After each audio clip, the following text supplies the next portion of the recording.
بسم اللہ الرحمن الرحیم۔ بہت ہی آج کا اچھا سوال، آپ جان کر حیران رہ جائیں گے۔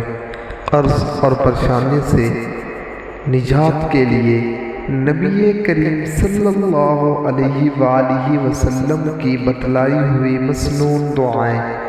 سوال: قرض دار ہوں، برائے مہربانی قرض سے چھٹکارے کے لیے کوئی عمل یا وظیفہ قرآن مجید، فرقان حمید اور حدیث مبارکہ کی روشنی میں بتلائیے گا۔ جواب: تمام غموں اور پریشانیوں سے نجات کے لیے، خصوصاً قرض سے نجات کے لیے، نبی کریم صلی اللہ علیہ وسلم کی حضرت ابو امامہ رضی اللہ تعالی عنہ کو بتلائی ہوئی درج ذیل دعا صبح و شام 7 مرتبہ پڑھیں، انشاءاللہ قرض سے چھٹکارا ہو جائے گا۔ اللہم انی اعوذ بک من الہم والحزن واعوذ بک من العجز والکسل واعوذ بک من الحیل والبخل واعوذ بک من غلبۃ الدین وقہر الرجال۔ یا اللہ، میں تیری پناہ پکڑتا ہوں فکر اور غم سے، اور میں تیری پناہ پکڑتا ہوں کم ہمتی اور سستی سے، میں تیری پناہ پکڑتا ہوں بزدلی اور بخل سے، میں تیری پناہ پکڑتا ہوں قرض کے غلبہ اور لوگوں کے ظلم و ستم سے۔ اور نبی کریم صلی اللہ علیہ وسلم کی حضرت علی رضی اللہ تعالیٰ عنہ کو سکھلائی ہوئی درج ذیل دعا ہر فرض نماز کے بعد 7 مرتبہ اور چلتے پھرتے پڑھیں۔ اگر پہاڑ کے برابر بھی قرض ہوگا تو اللہ تعالیٰ اس کی ادائیگی کا غیب سے انتظام فرما دیں گے انشاءاللہ تعالی۔ اللہم اکفنی بحلالک عن حرامک واغننی بفضلک عمن سواک۔ یا اللہ، مجھے اپنے حلال رزق دے کر حرام روزی سے بچا لے، اپنے فضل و کرم سے مجھے اپنے ما سوا سے بے نیاز کر دے۔ ہر انسان چاہتا ہے اس کا کاروبار پھلے پھولے، رزق میں خوب برکت آئے، لیکن بعض اوقات غیر متوقع رکاوٹیں یا کاروبار کی بندش کے مسائل سامنے آ سکتے ہیں جو انسان کو ذہنی پریشانی میں مبتلا کر دیتے ہیں۔ یہ رکاوٹیں نظر بد، حسد، جادو کا اثر یا معاذ اللہ کی طرف سے آزمائش کی صورت میں ہو سکتی ہیں۔ دین اسلام نے ہمیں ہر مشکل سے نکلنے کے لیے روحانی رہنمائی فراہم کی ہے۔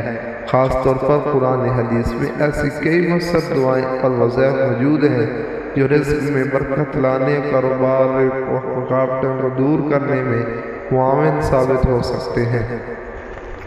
اگر آپ کاروبار میں کسی قسم کی بندش یا کمی محسوس کرتے ہیں تو ان روحانی اعمال کو اپنے اللہ تعالیٰ کی مدد سے حاصل کر سکتے ہیں اور اپنے کاروبار کو کامیابی کی راہ میں گامزن کر سکتے ہیں۔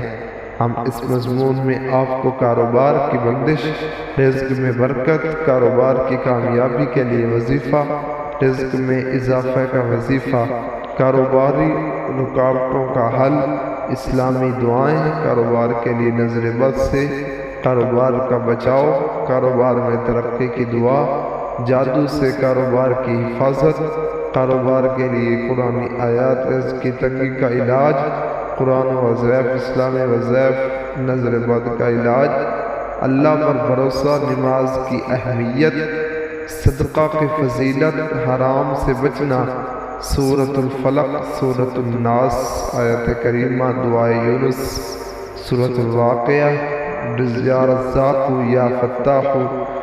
انشاءاللہ اس کے بارے میں بات کریں گے۔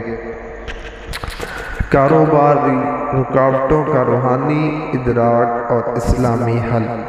اکثر اوقات کاروباری مسائل صرف ظاہری وجوہات جیسے معاشی حالات یا انتظامی خامیوں کی بنا پر نہیں کرتے، بلکہ ان کے پیچھے روحانی اسباب بھی ہو سکتے ہیں۔ اسلام ہمیں سکھاتا ہے اللہ پر توکل کرتے ہوئے ظاہری اسباب اختیار کرنے کے ساتھ ساتھ روحانی تدابیر کو بھی اپنایا جائے۔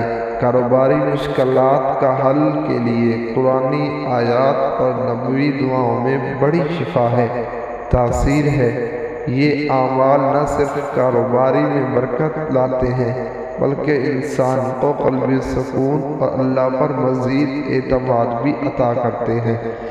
رزق کی تنگی کا علاج اور کاروباری میں اضافے کا طریقہ اسلامی تعلیمات میں موجود ہیں۔ کیا عورت کے لیے کاروبار کرنا جائز ہے؟ سوال: میں شادی شدہ خاتون ہوں، میرے شوہر برسر روزگار ہیں، الحمدللہ گزر بسر بھی آرام سے ہو جاتا ہے، مگر کافی اور ذمہ داری ہے میرے شوہر پر، جس کا سبب میں چاہتی ہوں کہ شوہر کا ہاتھ بٹاؤں، بچوں کی بھی اچھی تعلیم ہو سکے۔ اس صورتحال میں گھر میں بیٹھ کر یا باپردہ کاروبار کرنا چاہتی ہوں، جس کا طریقہ یہ